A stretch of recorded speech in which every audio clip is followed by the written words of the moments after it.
Dad, what's wrong with the telly?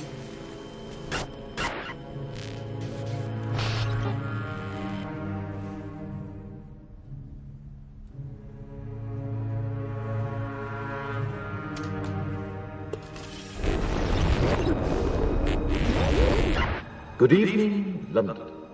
Allow me first to apologize for this. The emergency channel! I do, like many of you, appreciate the comforts of the everyday routine, the security of the familiar, the tranquility, repetition. Bloody hell. I enjoy them as much as any bloke.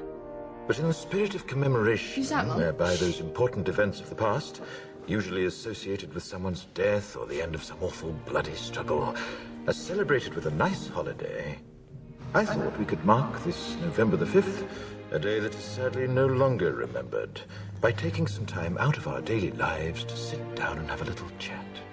There are, of course, those who do not want us to speak. Just let me think. I suspect even now orders are being shouted into telephones and men with guns will soon be on their way. It's Chancellor Sutler. Damn it! Why? Because while the truncheon may be used in lieu of conversation, words will always retain their power. Words offer the means to meaning, and for those who will listen, the enunciation of truth. And the truth is, there is something terribly wrong with this country, isn't there? You designed it, sir. You wanted it foolproof. You told me every television in London. Cruelty and injustice, intolerance and oppression. And where once you had the freedom to object, to think and speak as you saw fit, you now have censors and systems of surveillance coercing your conformity and soliciting your submission. We need cameras. How did this happen? Who's to blame?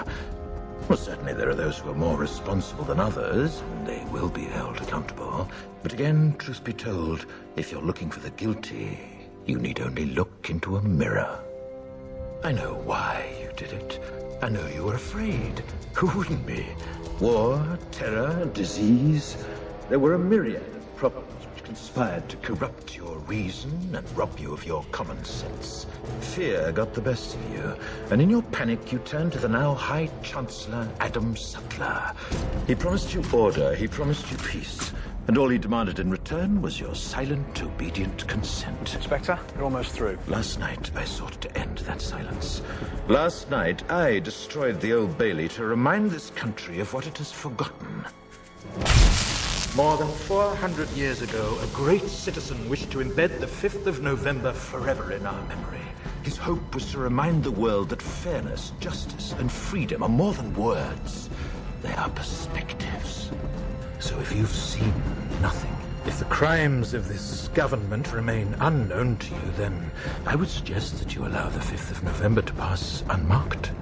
But if you see what I see, if you feel as I feel, and if you would seek as I seek, then I ask you to stand beside me 1 year from tonight, outside the gates of Parliament, and together we shall give them a 5th of November that shall never, ever be forgotten.